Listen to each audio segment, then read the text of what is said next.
Students, हम 9th class की science की वर्कशीट नंबर 19 करेंगे। आज डेट है 18 अगस्त 2021।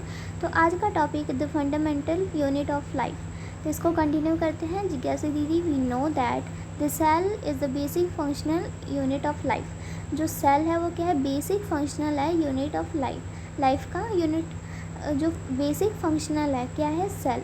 But what are life processes and how does the cell perform them. और लेकिन लाइफ प्रोसेस होता क्या है और ये जो सेल है इस सबको कैसे परफॉर्म करता है? Gyan, as you know that all living organism possesses special traits like they grow, excrete, need to food and inhale, exhale, respiration, etc. All these necessary activities are known as life process. तो life process में क्या होता है?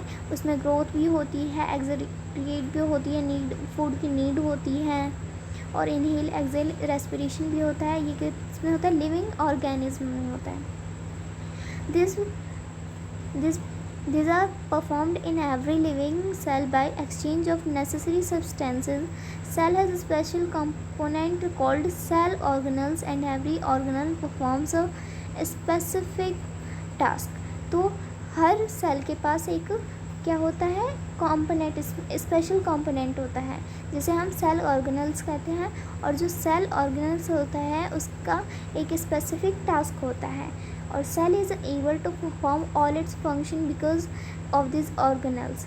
Every cell has plasma, membrane, nucleus and cytoplasm. किसी भी cell के पास, हर cell के पास क्या होता है? Plasma, membrane, nucleus and cytoplasm होता है। This help the cell to perform various activity. ये क्या करता है? जो भी एक्टिविटी होती है उसको परफॉर्म करने में हेल्प करता है। दीदी, व्हाट इज़ प्लाज्मा या cell membrane and what is its function. जो सेल मेम्ब्रेन है क्या है और इसकी फंक्शन क्या है? तो this is the outermost covering of the cell. The plasma membrane allows the entry and exist of some necessary material in and out of the cell.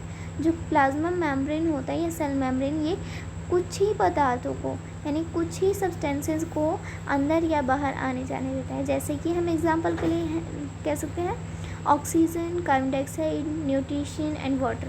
ये क्या है? ज़रूरी सब्सटेंसेस हैं तो इनको अंदर आने या जाने बाहर देते हैं। कौन? तो cell membrane can enter or exit the cell through plasma membrane by diffusion and osmosis process. जो इसमें सब्सटेंसेस आते हैं जाते हैं वो दो उसमें होते हैं, दो टाइप के होते हैं प्रोसेसेस। तो एक होता है डिफ्यूज़न और एक होता है ओस्मोसिस।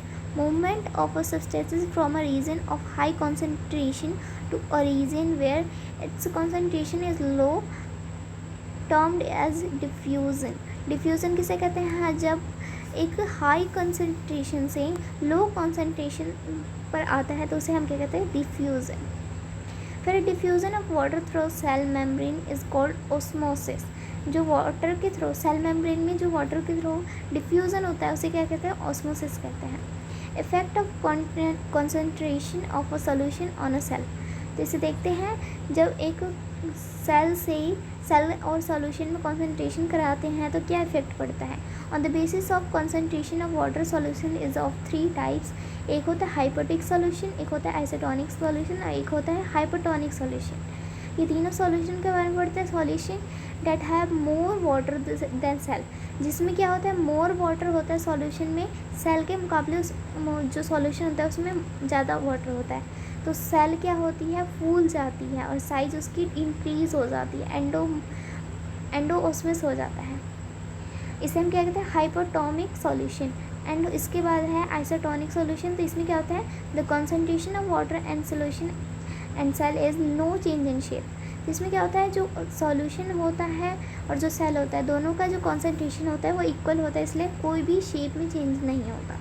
फिर हाइपोटोनिक सॉल्यूशन। तो हाइपोटोनिक सॉल्यूशन क्या होता है? Solution that have less water than cell. इसमें क्या होता है? सॉल्यूशन में जो सेल के मुकाबले कम वाटर होता है तो सेल क्या होता है? उसमें सिकुड़ जाती है, इसलिए इसमें सेल सिकुड़ जाती है। इसे क्या कहते हैं? एक्सओस्मोसिस कहते हैं। Similarly the soluble substances diffuse inside the cell with water. ठीक है।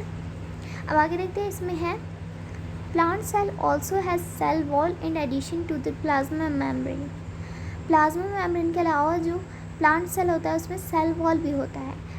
When plant cell loses water through osmosis, the cell content gets shrinked away from the cell wall along with plasma membrane. This phenomena is known as plasmolysis.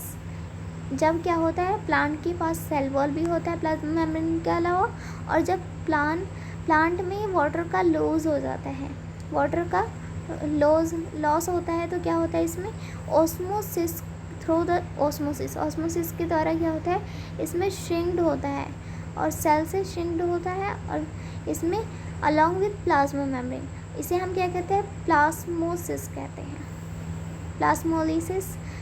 अब है plasmolysis in plant cell. ये देख सकते हैं आप, ये कैसे सिकुड़ जा रहा है, ये सारा श्रिंक्ड सेल एक जगह इकट्ठा हो जा रहा है।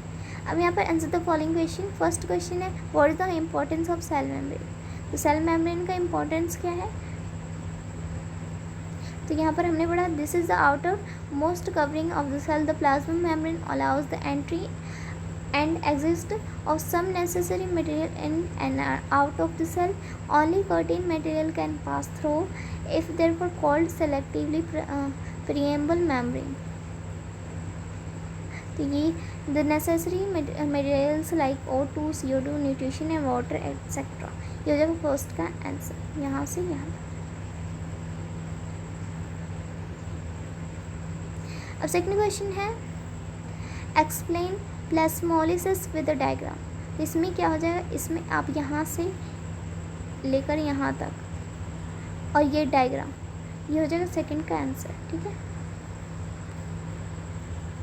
ये डायग्राम भी बनाना है। फिर थर्ड क्वेश्चन, फर्स्ट हो गया, सेकंड भी हो गया। अब थर्ड क्वेश्चन है, which part of the cell is permeable. तो ये हमने पढ़ा,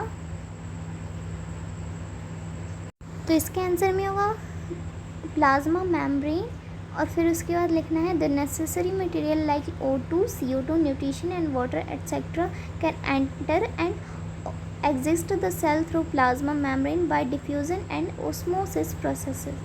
ठीक है, ये हो जाएगा थर्ड का आंसर। पहले लिखना है प्लाज्मा मेम्ब्रेन, फिर उसके बाद यहाँ से लेकर यहाँ तक। फिर नेक्स्ट क्वेश्चन देखते हैं। नेक्स्ट क्वेश्चन है, what changes will occur in raisin and RBC when they are placed inside a hypotonic solution and why. तो इसमें कह रहा है कि किशमिश और जो रेड ब्लड सेल है उसको जब हाइपोटोनिक सॉल्यूशन में डाला जाता है तो क्या होता है, उसमें क्या बदलाव होता है और क्यों होता है, ये भी बताना है। तो इसको करते हैं। तो फोर्थ का आंसर होगा, when regions and red blood cells are placed under low osmotic pressure they will swell and be forgotten, the reason is that osmosis.